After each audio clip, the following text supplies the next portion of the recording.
इसी में अगला चैप्टर शामिल है, जिसमें ये चैप्टर है ब्रिटिश शासन का भारतीय अर्थव्यवस्था पर प्रभाव। चूंकि 1857 की क्रांति का प्रभाव भी मैंने आप लोगों को बताया था, और 1857 की क्रांति के पहले और बाद में ब्रिटिश शासन व्यवस्था जो थी उसकी भारतीय अर्थव्यवस्था पर क्या प्रभाव पड़ा, इस प्रभाव को हम देखते हैं।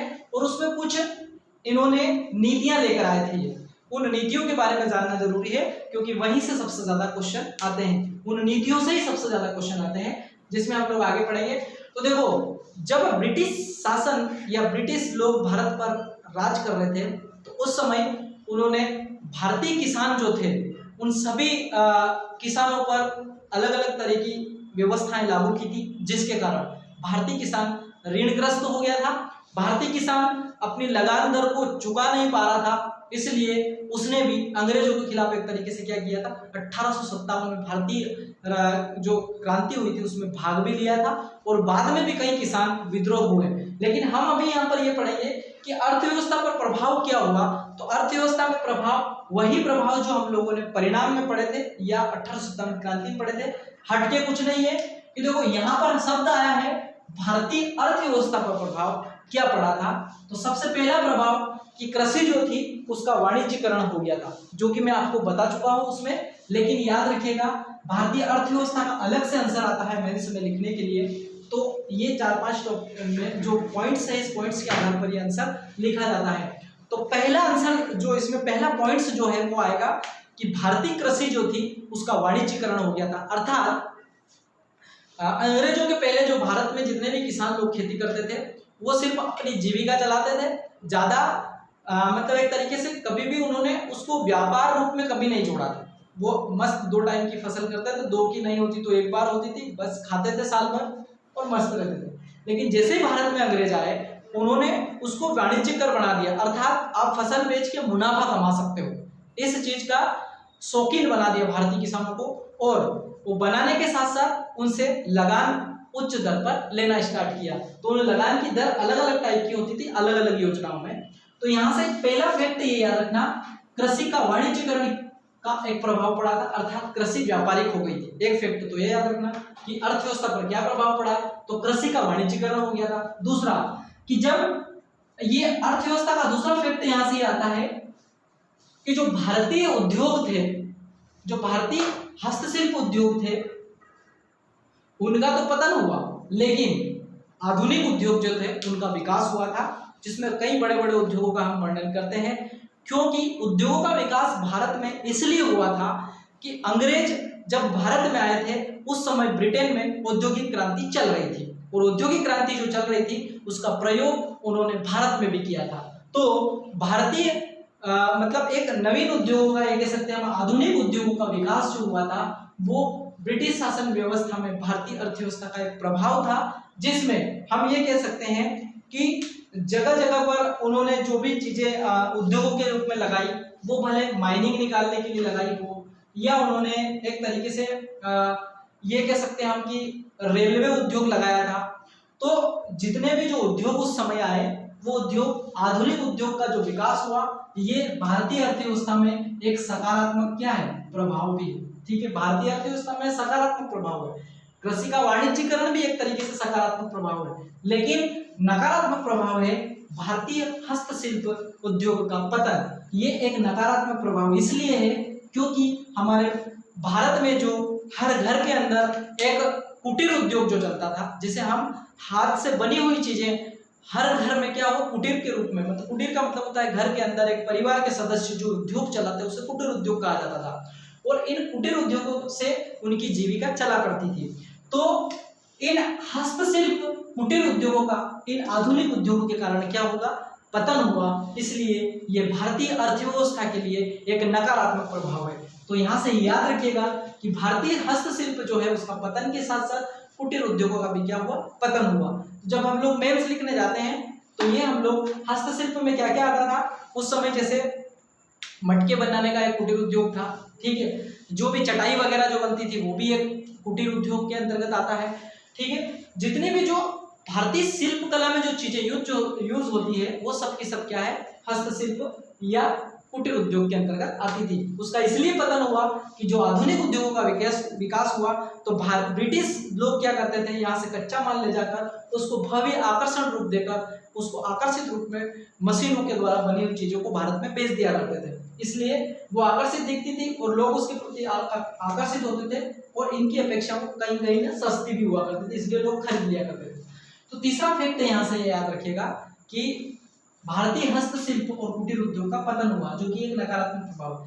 फिर चौथा अर्थव्यवस्था पर प्रभाव यह पड़ा कि कृषकों की बढ़ती हुई दरिद्रता, अर्थात किसान यहाँ पर गरीब होता गया। इसलिए गरीब होता गया कि अंग्रेजों ने जो व्यवस्थाएं चलाई थी, जिसमें जमींदारी व्यवस्था आती है, स्थायी बंदोबस्त आता है और महालवाड़ी व्यवस्था आती है, उसमें जो लगान लेने की जो दर थी वो बहुत उच्च थी। पैदावार नहीं होता था तो भी उनको प्रत्येक वर्ष उनको क्या देना पड़ता था, कर देना पड़ता था। अकाल पड़ जाता था तो भी उनको कर देना पड़ता था। ऐसी स्थिति में उनको ऋण लेकर क्या करना पड़ती थी, लगान भरना पड़ती थी। अगर वो ऐसा ना करते तो उनकी जमीन छीन ली जाती थी। इसलिए कृषकों की बढ़ती दरिद्रता, ये इसका अर्थव्यवस्था पर एक बुरा प्रभाव पड़ा था, याद रखिएगा, ठीक है। फिर इसी व्यवस्था में अकाल भी पड़े और गरीबी भी बढ़ती गई, वो भी एक इसी का पॉइंट है। और दूसरा अर्थव्यवस्था पर प्रभाव पड़ा कि भारतीय अर्थव्यवस्था पर एक नई जमींदारी व्यवस्था को क्या कर दिया गया, थोप दिया गया। तो ये एक नकारात्मक प्रभाव था कि जमींदारी व्यवस्था थोपा गया। साथ ही साथ हम ये कह सकते हैं कि इस जमींदारी व्यवस्था में किसानों का सबसे ज्यादा शोषण हुआ और जमींदार जो था वो इसमें एक तरीके से गरीबी से अमीरी की ओर चला गया। तो जमींदार तो अमीर हो गए और जो किसान थे, मजदूर थे, वो गरीब होते गए। तो कृषि व्यवस्था पर या अर्थव्यवस्था पर अगर प्रभाव की बात की जाए तो इन 5-6 पॉइंटों के आधार पर हमको वैसे ही डाटा लिखना रहता है, लेकिन इसमें सबसे ज्यादा जो चीजें लिखी रहती है और जहां से क्वेश्चन प्री में भी बनता है और मेंस में भी बनता है। तो नई जमींदारी व्यवस्था में हम लोग पढ़ते हैं स्थायी बंदोबस्त, रैयतवाड़ी व्यवस्था और महालवाड़ी व्यवस्था। इसमें से क्वेश्चन ऐसे आते हैं कि रैयतवाड़ी व्यवस्था कौन लेकर आया था, महालवाड़ी व्यवस्था कौन लेकर आया था और स्थायी बंदोबस्त कौन लेकर आया। इससे फैक्ट आते हैं तो आपको याद रखना है यहाँ से, क्योंकि जो क्वेश्चन बनते हैं वो यहाँ से बनते हैं। अर्थव्यवस्था पर प्रभाव ये एक मेंस का क्वेश्चन है, लेकिन याद रखिएगा कभी कभी ये दे दिया जाता है कि कौन सा इसमें सकारात्मक प्रभाव है और कौन सा नकारात्मक प्रभाव है। तो यहाँ आपको ध्यान रखना है कि किसको हम सकारात्मक कहेंगे, किसको हम नकारात्मक कहेंगे। तो मैंने आपको अभी जस्ट बताया।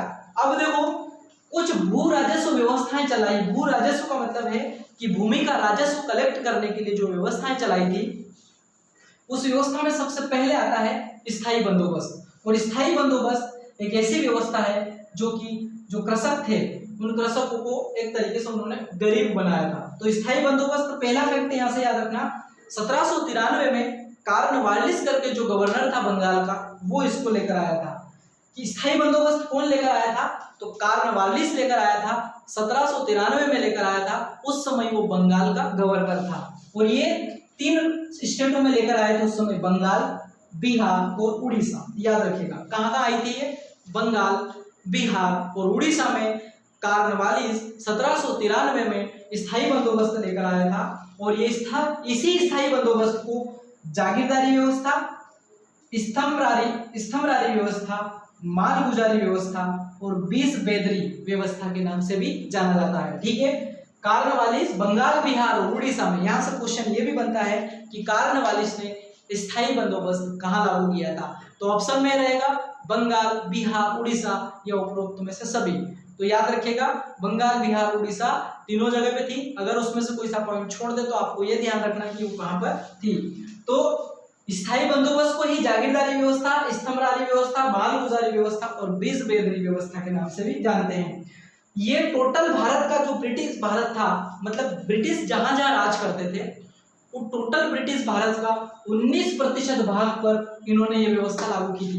मतलब पूरे भारत पर ब्रिटिश राज नहीं करते थे, जहां जहां भी उनकी छावनियां थी, जहां जहां उनका राजा था, कई जगह पर तो देसी राजा राज करते थे, हमारी देसी रियासतें थी, लेकिन जहां जहां इनका क्षेत्र था उसके 19% भाग पर स्थायी बंदोबस्त था। याद रखा, कभी कभी क्वेश्चन ये पूछा जाता है कि अंग्रेजों ने स्थायी बंदोबस्त कितने क्षेत्रों में लागू किया था, तो मध्य भारत का टोटल 19% भाग पर उन्होंने क्या किया था, अंग्रेजों के जो अधीन था उसके 19% भाग पर ये था। अब इसमें कर दो प्रकार से लेंगे। देखो इसको स्थायी बंदोबस्त कहते हैं, तो स्थायी बंदोबस्त में एक जागीरदारी जो व्यवस्था थी वही स्थायी बंदोबस्त कहलाती। तो इसमें इन्होंने एक जागीरदार नियुक्त कर दिया था, अर्थात जो भू राजस्व कलेक्ट करता था वो जागीरदार था। तो जागीरदार जो था वो क्या करता था, अंग्रेजी कंपनी जो थी उसको किसानों से वो कर अदा करके या भू राजस्व कलेक्शन करके वो अंग्रेजों को देता था।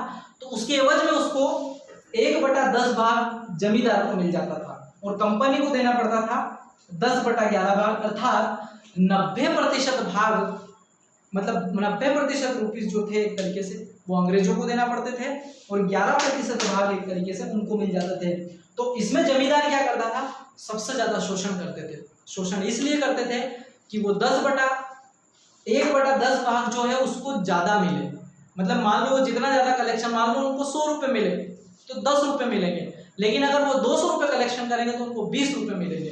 उसके चक्कर में वही जमींदार जो कि भारतीय लोग हुआ करते थे वो किसानों पर शोषण करते थे और इस जमींदारी प्रथा में इसीलिए किसान क्या होते गए, वो मतलब एक तरीके से ऋणग्रस्तता हो गए और जमींदार जो थे वो अंग्रेजों के एक तरीके से क्या बन गए, दलाल टाइप का उन्होंने काम किया था।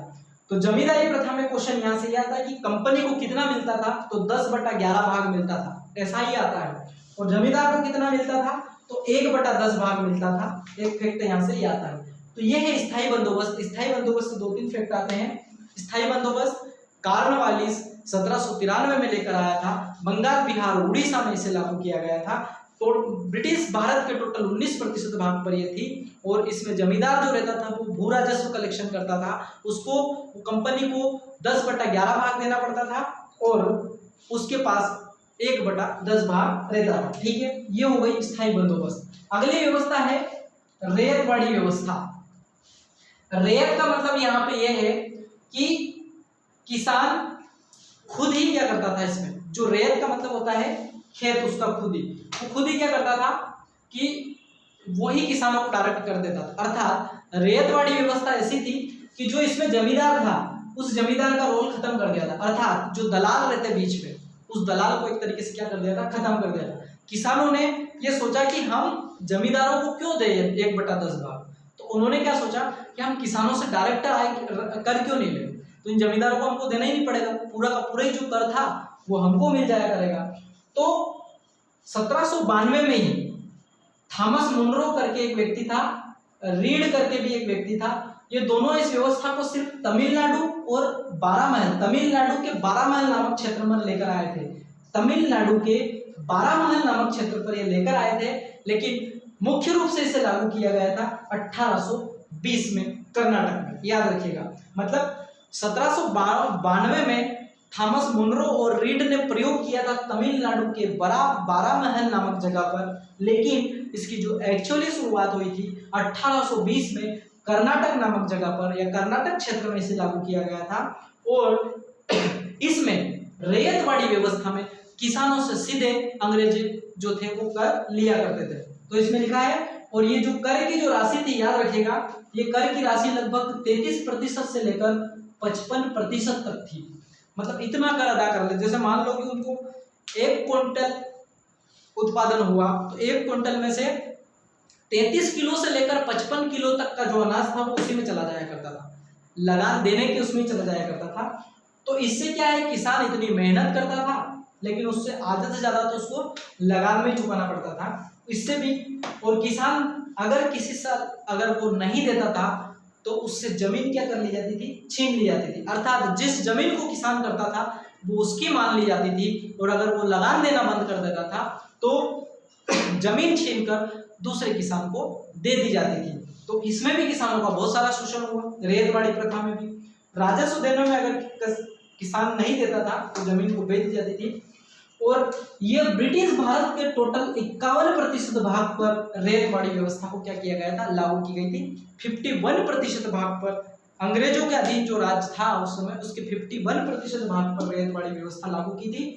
और इसमें मुख्य रूप से याद रखिएगा बंबई, मद्रास और असम 3 क्षेत्रों में ये क्या की गई थी, ज्यादातर लागू की गई थी। बंबई, मद्रास और असम, और ये लागू की गई थी बंगाल, बिहार और उड़ीसा। ठीक है, तो तो ये है रैयतवाड़ी व्यवस्था। आवाज क्लियर आ रही है, समझ में आ रहा है, कोई प्रॉब्लम है? ओके ओके, हम लोग स्थायी बंदोबस्त हो गया, रैयतवाड़ी व्यवस्था हो गया। स्थायी बंदोबस्त में जमींदार हुआ करता था बिचौलिया, रैयतवाड़ी में कोई बिचौलिया नहीं था, डायरेक्ट अंग्रेज ले लेते। एक और व्यवस्था आई जिसे हम महलवाड़ी नाम से जानते हैं, और महल का मतलब होता है गांव, ठीक है, याद रखना महल का मतलब क्या होता है, गांव, और गांव में होता है पटेल, ठीक है। तो वो पटेल जो होता था वो क्या करता था, राजस्व कलेक्शन करता था। तो आज जितने भी गांव है उन गांव में आपने देखा होगा एक मुखिया होता है जिसे हम पटेल के नाम से जानते हैं, मालवा में तो पटेलवा बोलते हैं उनको, ठीक है। तो जो पटेलवा होते हैं वो क्या करते थे, पूरे उनके क्षेत्र में क्या करते थे, वो पूरे गांव का जो कलेक्शन करके अंग्रेजों को दिया करते थे।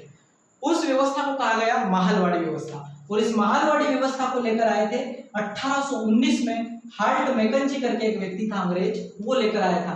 क्वेश्चन यहाँ से आता है कि महलवाड़ी व्यवस्था कब आई थी, तो 1819 में आई थी।